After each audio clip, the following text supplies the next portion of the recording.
kami melihat.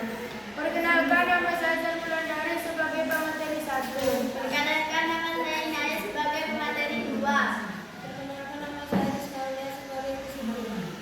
Dipersilakan kepada pemateri 1.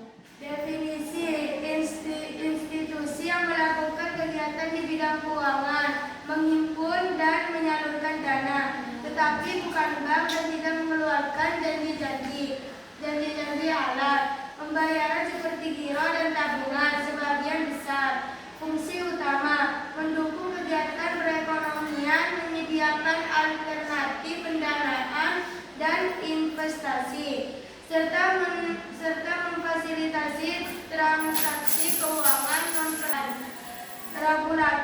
Di Indonesia diawasi oleh Otorita Jasa Keuangan OJK.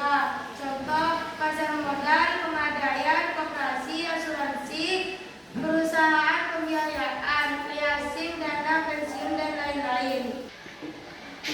Definisi singkat, tempat bertemunya pihak yang memerlukan dana jangka panjang emiten dengan pihak yang memiliki kelebihan dana investor melalui perdagangan surat-surat berharga efek. Fungsi utama, mendukung kegiatan perekonomian, menyediakan alternatif pendanaan dan investasi,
sekaligus.